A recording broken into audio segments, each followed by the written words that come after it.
ونصلي ونسلم على حبيبه الكريم أما بعد فأعوذ بالله من الشيطان الرجيم بسم الله الرحمن الرحيم ود كثير من أهل الكتاب لو يردونكم من بعد إيمانكم كفارا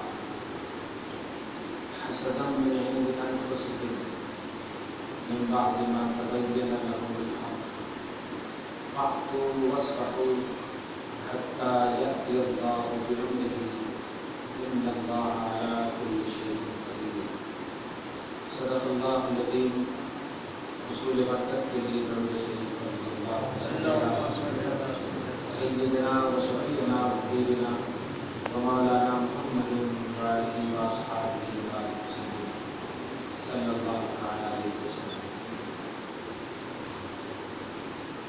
سورہ بقرہ کی آیت نمبر 108 تک کا درس ہم سب نے پڑھا۔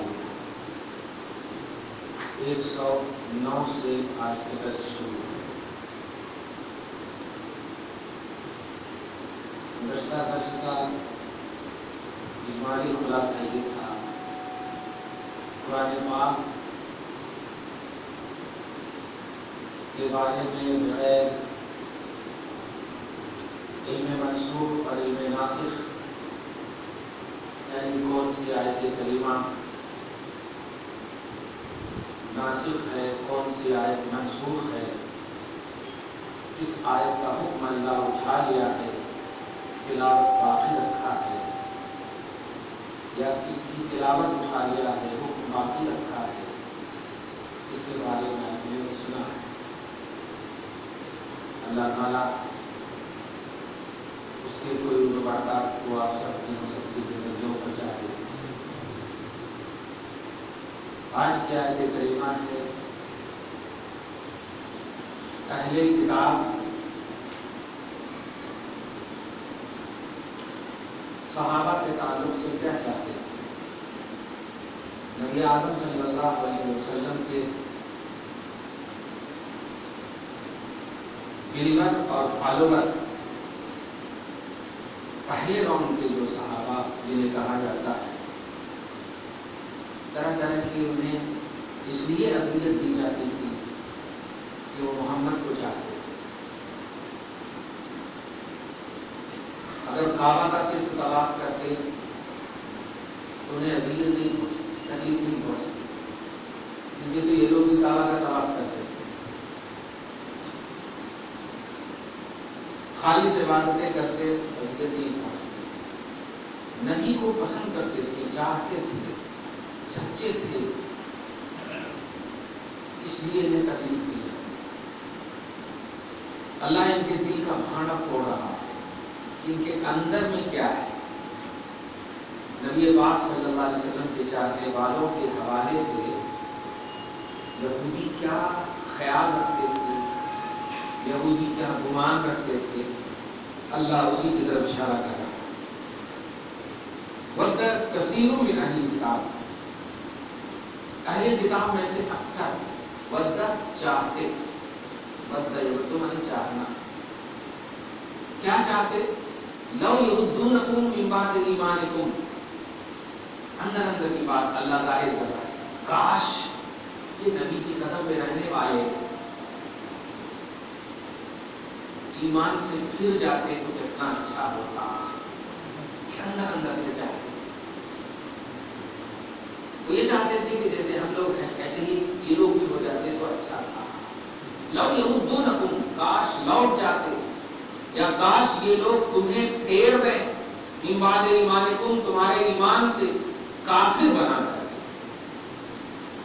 کفار یہودی یہ چاہتے تھے تو اللہ ڈائریکٹ نبی کے غلاموں کی تعلیف فرما رہا، الفت عطا کر رہا، دل کو مصطفیٰ کے حوالے سے جو گھٹ تھا اس کو مزید گھٹ اور تقویت دے رہا ہے کہ اے نبی کے وفاداروں، یہ تمہیں چاہتے ہیں کہ ایمان سے پھیر کر کافر بنا دیں، اور ان کی چاہت کی وجہ کیا ہے؟ حسدا من عند انفسہم، یہ اپنے نفسوں کی طرف سے حسد کر رہے ہیں۔ ان کا نفس جو ہے، نفس نفس امارہ انہیں حسد پر ابھار رہا ہے. وہ یہ نہیں چاہتا کہ تم یہاں بھی کامیاب ہو اور وہاں بھی کامیاب ہو. توریت میں پڑھ کر کے ان کو علم کے اعتبار سے تو پورا یقین ہے کہ نبی کو جو مانیں گے وہ یہاں بھی کامیاب ہوں گے وہاں بھی کامیاب ہوں گے. حسد من عند انفسہم، ان کے نفسوں کا جو حسد ہے، ان کے باطن اندر کا جو حسد ہے وہ ابھر رہا ہے اور وہ ان کو مجبور کر رہا ہے کہ تم دعا کرو، بد دعا کرو، حسرت کرو کہ یہ لوگ پھر جائیں ایمان سے. اللہ فرما رہا ہے من بعد ما تبین لهم الحق، بعد اس کے کہ ان کے پاس حق ظاہر ہے. توریت وہ کھلی کتاب ان کے پاس ظاہر ہے کہ نبی کے جو ہو جاتے ہیں وہ کبھی کنورٹ ہونے والے نہیں، وہ کبھی پھرنے والے نہیں ہے.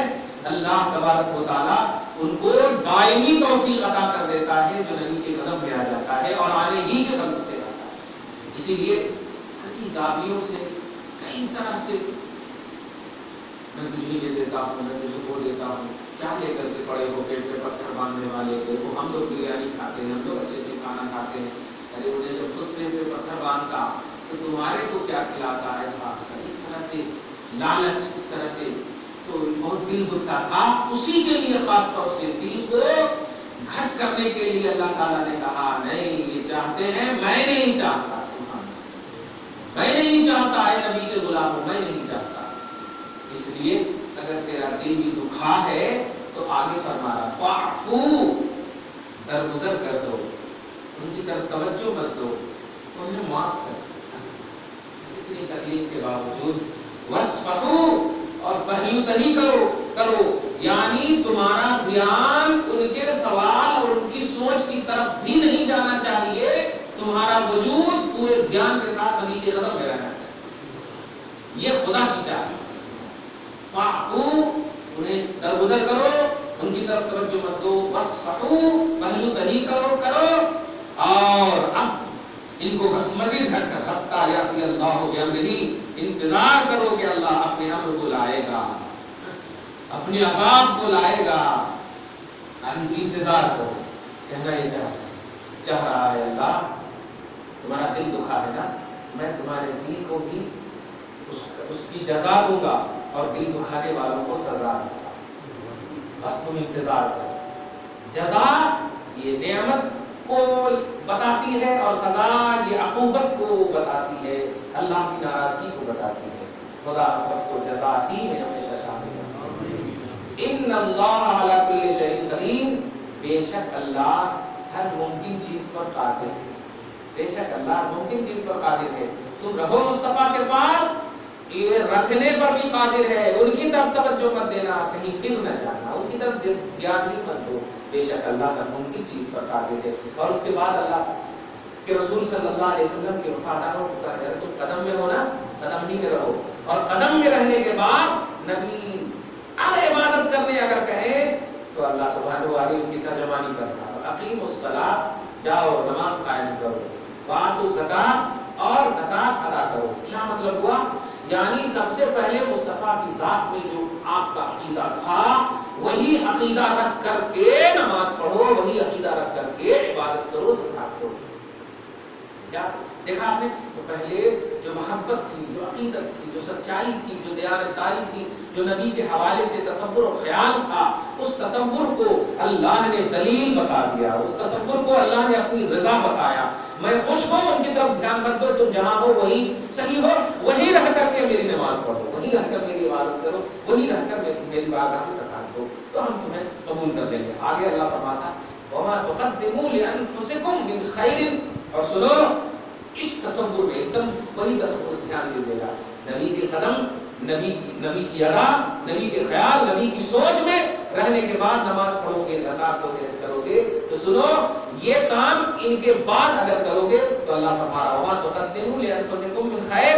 اور جو کام بھی اپنے نفسوں کے لیے، اپنی جانوں کے لیے بھلائی میں سے آگے بھیجو گے، اس خیال کے ساتھ، اس ترتیب کے ساتھ، تجدوہ عند اللہ، تو اس خیر کو تم اللہ کے پاس بدلے کے طور پر پاؤ گے.